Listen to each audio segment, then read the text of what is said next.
He was handpicked almost by Prime Minister Modi to revive the Indian Railways. 1 year into the job, and we've got the man himself to make the assessment. A very special guest, Mr. Suresh Prabhu, joins us right here on ET Now. Thanks very much for being with us, sir. A year into this job, does this look challenging? Is the task surmountable? Is this daunting? Is this achievable? I have many verbs and adjectives, but what is your first assessment of the 1 year? Is the challenge bigger than you thought? Yeah, as a government, it's 1 year. For me, it's 5 months because I've been in office only for about a little more than 5 months. So, it's absolutely challenging because if the economy has to grow at 8-9%, which is definitely grow because of the policies of Prime Minister Modi and our Finance Minister, then we'll have to have a supporting role in terms of providing logistical support. So one way, if you do not make railways work as efficiently as it should be, then the economy's growth will also be affected. At the same time, looking the other way around, the positive side is that if you make investments into railways, then railways itself could contribute to 2-2.5% of the GDP growth. That's right. So this is a very interesting proposition that you do it, you get growth. If you don't do it, it might get affected. So it is a double benefit by investing into railways. You add to GDP growth as well as you hasten the process of overall economic growth. Why we are actually interviewing at this stage is that you are one of the few technocrats in this government. You understand how projects are done. You understand the challenges that investors face. You also understand the need for funding, and which is why that's your priority area.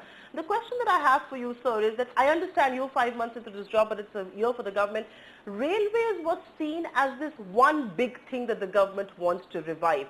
Are you on course to do that? Because everybody thought this is a challenging task. Nobody has been able to do so. You've at least got the funding right. I'm going to speak to you about that in just a bit. But reviving the railways, is that possible? No, definitely more than possible. I think it is necessary. So basically, what is essential, what is necessary, you have to make it possible. You don't have a choice. Yeah. So therefore, you have to make it possible. Now, what is the cause of the railways' general decline? Is that we did not invest as much into railways as we invested into other modes of transportation like road. Another thing is that we did not invest enough into modernization of railway network, which has been created over a period of time. That's right. In fact, you could have grown the total track network, just not route kilometers, but the track kilometers, has not increased as much as the traffic on the tracks have increased. That's right. Consequently, there has been delays, there has been inordinate punctuality casualty. And therefore, this is the big problem that, the bottlenecks have increased. There is no timetable for freight trains and a lot of issues like that. So one is, I'm 100% sure that we have to revive it. How to revive it? We realized that we have to make more investment. Lack of investment was a problem in railways. So we decided how much is the investment needed. So the question was, we just make rough estimation for the next 5 years, need about 8,50,000 crores. Why we made 5 years estimation? Because you start making investment today, the project will be completed in the next year. So you make investment this year, you will get 3 years benefit. You make next year benefit, you will get some benefit of the payment. But after 3 years, you will start getting cumulative benefit because some first year projects will start completing in third year, second year project also will start. So 5 years you will get full benefit, but you will have to wait for 3 years to get some part of that benefit. So we said we'll start now, we'll make that investment. Then the challenge was, how do you make investment? If you realize that investment is a problem, but we don't have the money, because the internal generation, which can come only either from freight or fare, is not going to be sufficient. And it's even limited. if you absolutely limited. So, and then your operating ratio, which was hovering over 90%. So there was no room for any maneuverability at all of any kind. So we said we'll go for public investment, because private investment in railways may not come immediately. In any case, private investment generally in any infrastructure project in the next foreseeable future is a challenge because of the past 10 years of problem that the private sector has faced. So we said we'll find money. Now, when you said public investment, one choice is getting from internal accruals, which is limited. Secondly, from finance ministry, they themselves are facing a challenge because they are borrowing enough.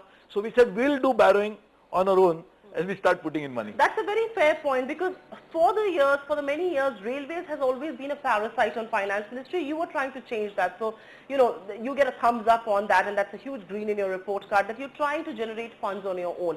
At this stage, I want to ask you that, as the railway minister, you've perhaps got the priority right. You are focusing on funding to begin with. Operational efficiency will follow, and you will perhaps focus on that next. But as far as funding is concerned, I want to ask you at this stage, you've had a huge tie-up with LIC, 1.5 lakh crore coming from there.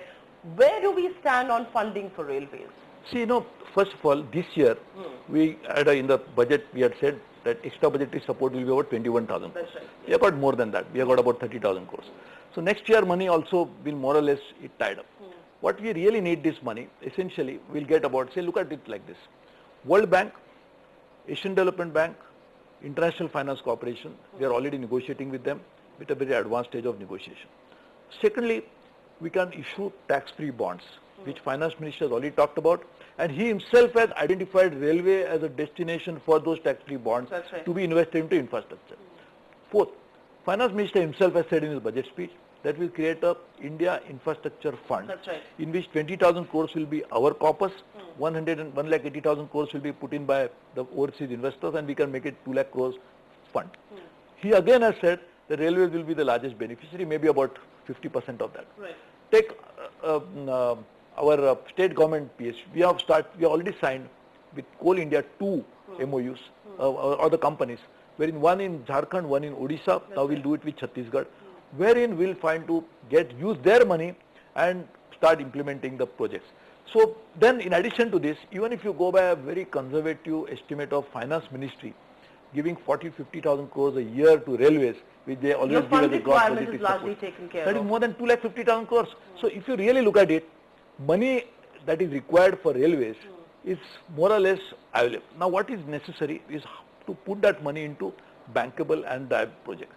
So we started parallel process of first identifying those projects wherein we can get quick benefit, rather than starting new lines or something like this.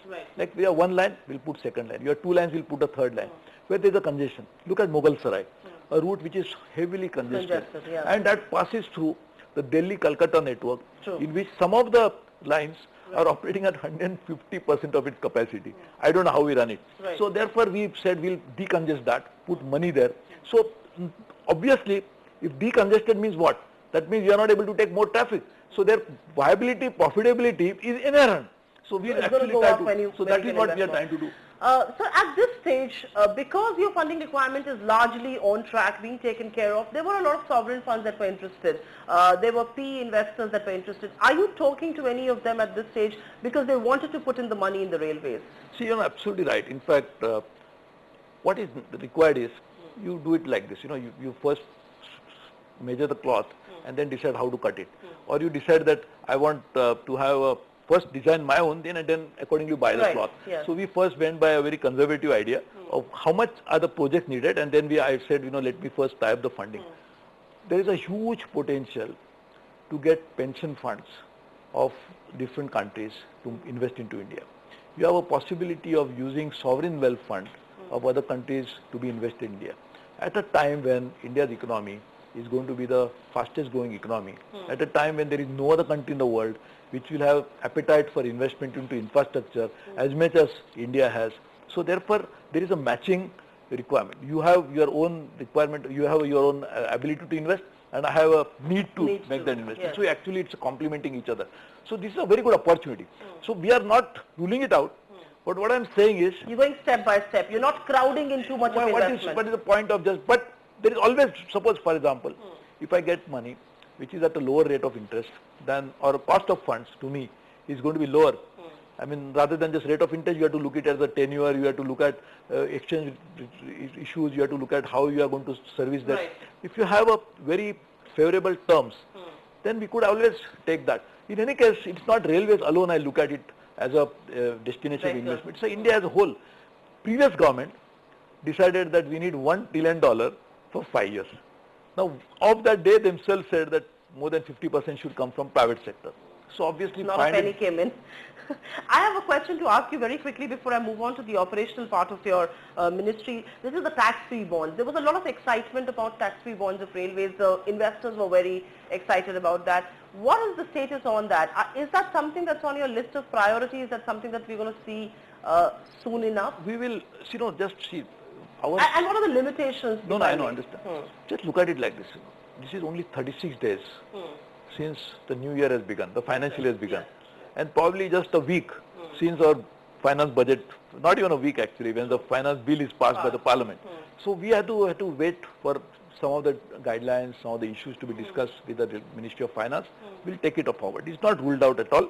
We'll definitely do it. But right now, as I'll tell you very frankly, the money requirement is not something which is a challenge for us. Right. Which is a question of now focusing on actually implementing. So what we did was, and I think you'll be happy to learn about it, in 36 days, since the new financial year has begun, we are implementing 39 budgetary announcements. That's right. Each and every announcement that I made in the budget speech has been made into an actionable point. We have started monitoring each of these through a online monitoring system called e-Samiksha, and I am very happy to say that every 15 days, the Chairman Railway Board, each member of the Railway Board, they are actually monitoring it themselves. I monitor it personally, and therefore I think we have put in place a mechanism to monitor it, and already 39 of those, yes. Yeah, that's a big green in your report card, sir. But before I move any forward, I have a question to ask of you. We'll talk about private sector investment in just a bit. But you did say in your budget that the PPP model needs revamp, and the Finance Minister reiterated it. Where are you on the railways as far as the PPP model is concerned? Yes, you're right that the public sector investment will have to take a lead, and private sector investment will be crowded in at a later stage. But unless and until this model is not revamped, you will perhaps not see money flow in. You know, we want private investment for sure.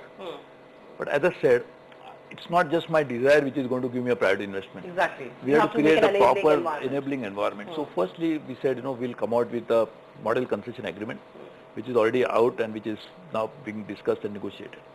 Number two, we said we'll look at all our processes. So Mr. Ajay Shankar, who was VIPP secretary and also has been acclaimed as one of open-minded bureaucrats, so he's looking into these processes. Thirdly, our private freight terminal. So we are actually trying to open it up for more investment. Wagons. Already there are 5,000 crores of wagons we are already signing with Coal India. So they would come and buy it. Of course, not purely private, but I'm saying other than railways. So which will, but our users, in any case, they are our users, so they will be making it. They may be publicly owned, but still, as far as we are concerned, it's an external investor. So that is something which we are looking at. Station development, which I'm sure will go to we are in the process of getting it cleared from the cabinet. That again is a big opportunity for private investment. So private investment is most welcome. We want it. But I'm saying that if I just wait for them to come and do not make railways viable, then I'm doing disservice to railways. So I said first railways need investment. The color of the money is secondary. Right. What is necessary is that I must revive the railways first. So, you know, it's like I am suffering from something and I meet with an accident. So rather than finding out a private hospital or a public hospital, I must get treated first. What is important?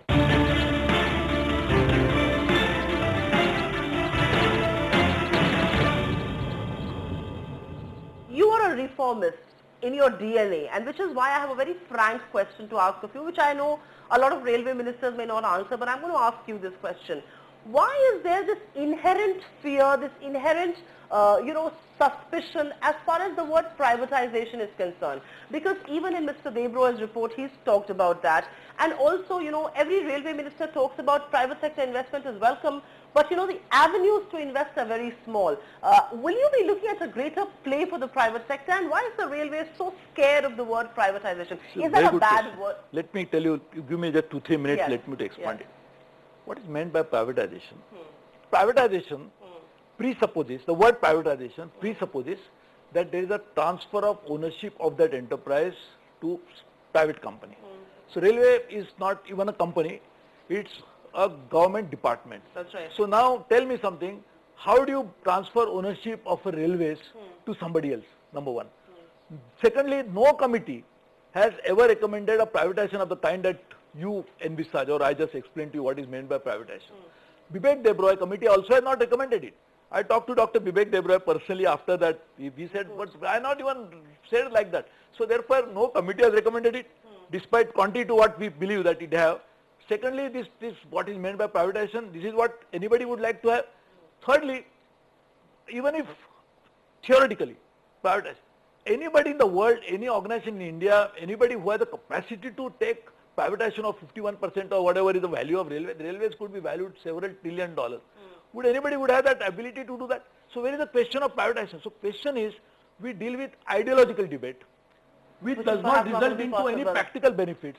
And that's why I am trying to explain to people that the moment you use this word, unnecessarily our employees, get worried because it is not even meant for that. So let me rephrase this question. I don't think the debate is about privatization. If I may rephrase the question, the debate is about a larger play for the private sector. That's right. Why is it that very few avenues in the railways are open to the private sector? Why don't you open a lot more? Why don't you have private rail networks? I mean, why should the government of India only run railway lines? Something like that. No, but this is absolutely, that's what I'm saying. But you must look at it like this. First, we are already doing private networks with private companies, road connectivity. After I become minister, I think we have done at least 3 minimum in the last 3-4 months already.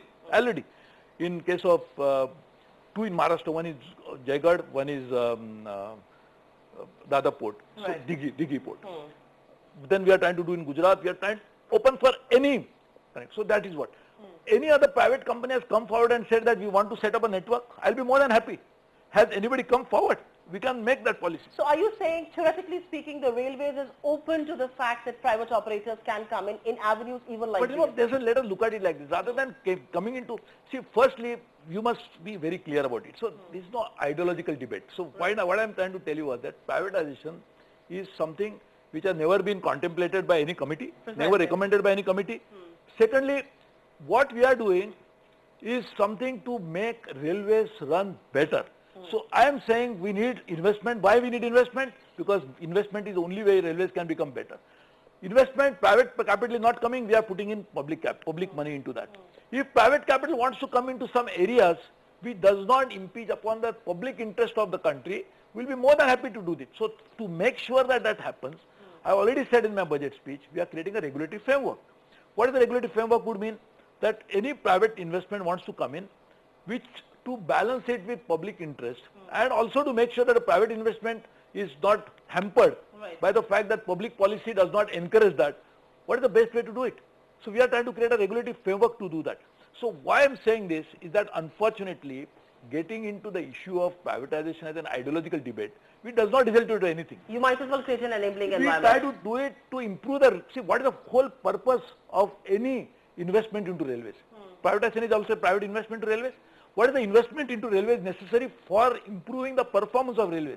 So as I said, in wagons, in case of any private freight terminals, in case of station development, in any areas where we don't have enough resources and we want to put money and the private capital wants to come in and private capital has any problem.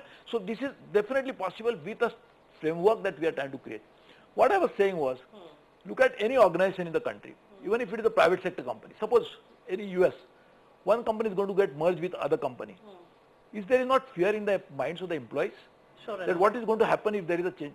So you don't want to create a fear cycle. There is no possibility of doing it. At the same time you keep saying this, employees get worried. Is employees' morale get down? Is it good for organization or bad for organization? Yeah, that's detrimental for any organization. But let me just move away from the private sector thing and talk about the ambitious bet that the railways wanted to make, and that's of course the bullet trains. You know, the whole corridor between Mumbai and Ahmedabad, and of course Mumbai and Chennai at one stage. I know the Japanese investors were doing a feasibility study. Is that study done? Because what investors are beginning to worry about is that it's a very well-intended project, but money is not still breaking ground. See, firstly, let me clarify. We will not use public investment for that. Therefore, it is not mentioned in the budget, is not in the budget item that we have put. I also have one more question to ask of you. Certain investors worry that should the railways fund a project like this, and if it is such a pet project of the government of India, why should the money not come in from the government's coffers? Why should it go from the railways budget? But that is exactly what we are trying to do, is that firstly, any investment that you make, you need feasibility. So the question what you are asking me, who should put it comes little later. The first question that should be the feasibility, viability of the project, technical, financial, commercial, all. So what we are doing is, this report should be ready within the next few months. As soon as the report is ready, and I have been meeting Japanese almost on a week-to-week basis to have. I hope you're not having enough sushi though. And then they are coming here, they are meeting us. So I have not gone to Japan though, but they have come and met us with the Japanese ministers, at least 4-5 ministers, because Japan, many ministries handle with this. They have met us, the ambassador has met us so many times, there is a delegation which have come. So we are following it up very vigorously. JICA is trying to do the study. Once the study is ready, we'll decide that this is feasible, so we'll go forward. Japan has already offered financing of that project through their ODA assistance. As you know, how we finance a metro. Metro was financed through ODA. So this is the overseas development assistance. So same way this project could be financed.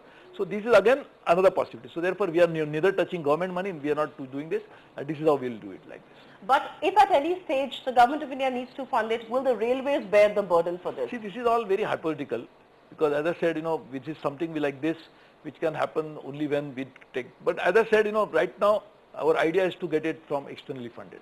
I want to move on to the operational part of your ministry and of your work really. While you've scored very, very high as far as funding, investments and the enabling environment is concerned, where a lot of people are beginning to lose some sleep over is that operating ratio for the railways, you have a very ambitious target of 88.5.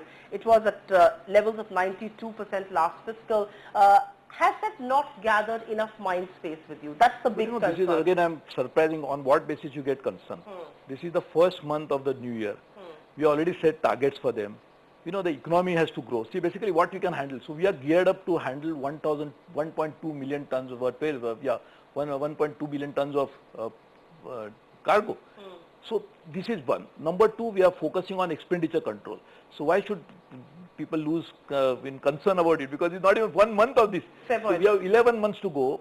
We are already geared up for every division of railway. Every division of railway has been given specified target. This never happened in the railway history before. That we presented budget on 26. Probably within a week of that, we started reviewing all the divisions. We called them here. I am having a conference call with all general managers and divisional managers tomorrow. So we are actually talking to them. They are more than confident that they will be able to fulfill this target. So where is the question? There is no doubt about the fact that there is a very well-intended way with which you're handling it. The doubt creeps in because if you look at the standing committee report that has come in from Mr. Dinesh Trivedi, one of your predecessors, is that passenger per kilometer has dropped, passenger freight tariffs have not gone up, and yet you're betting big on passenger revenue going up, and there was this whole debate about passenger fare rationalization. When will we see that happen? We have given a complete presentation to everybody who wanted to hear, but if people want to not listen to that and do it, there is a completely detailed presentation made about how are you going to meet the passenger target. There is a very detailed presentation which is made about and this is first time we are making it going down to the micro level. We are going down to the micro level and trying to do it. So, we must judge these issues not from political motivation point of view, we must judge the issues from a point of view of how are you going to achieve it. So therefore, if obviously when people first were asking me questions about any report that you talked about, you mentioned about it, it's not fair for me to comment on any report, but I'm not going to report. I'm saying first, if you say in your report that you must make more investment or the railway dying, then when we start making investment, you say, but this investment will succeed or not, nobody knows. When we find money to make that investment, they said money is available, but I don't know how we are going to repay it. I don't understand the logic behind it. So first we are saying that operating ratio has to improve because railway is in a precarious position. That's what the report says. So we want to improve the operation. How do you improve the operating ratio? Do you have any other means of doing it? Or you have to prune expenditure and increase that's what we are doing. So when we start doing that, we start being concerned about it. So what is the concern? Are you concerned with railway? Or your concern is that will succeed? Is that your concern? But monetization of assets is something that people have suggested for a while now that doesn't seem to find favor with you for obvious reasons, because railways has a lot of land parcels. People think that should be monetized. Is that an argument that let me explain to you where the land lies. About 85%, maybe more. Land is next to the tracks. When I'm now going to do doubling and tripling and stuff like this, you will need that land. So we'll need that land.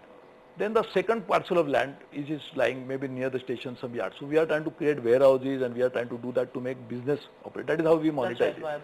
There may be some land, some open spaces somewhere, and unfortunately already encroached, most of it. So therefore theoretically, railway seems to have land. But just take a broader issue. In today's area where we are discussing the land acquisition issues like that, it's going to be more difficult. I have to pay 4 times higher than the market price for the railways to acquire the land. If I pay 4 times more, can the passenger will be interested to pay 4 times more fare? Can a freight operator will be willing to pay me 4 times more freight for that? Again, you are saying that I should rationalize it. So therefore, land available is a valuable asset. That's right. Rather than selling it, and that will be one-time money. Leverage it. Again, to sell land, it looks like a very good idea. If some people suggest it. In how many years, last so many years, when this idea has been first talked, how much land we have sold? We have just sold it to some builder. That's all. And how much money railways have got? Has it improved railways operating ratio? I have one last question to ask of you. A year into this office, 5 months into your job, the railways look in safe hands. But do you believe your biggest challenge has been the burden of expectations that has been put on you to revive India's oldest entity of sorts? See, the burden of expectation is the future. The burden of inaction of the past is also the burden. So all Which those. is a bigger burden? So I think those people who have been bearing that burden are trying to tell me don't bear the burden of the future. So I'm sure I will definitely do my best, leave rest to everybody else to decide. But I am not going to leave. I am working almost as much time as possible, maybe sometime 20 hours or even more, to make sure that each of the movement that is available to me is devoted to make railways run better. We do hope you succeed in that venture. Thanks very much for talking to us.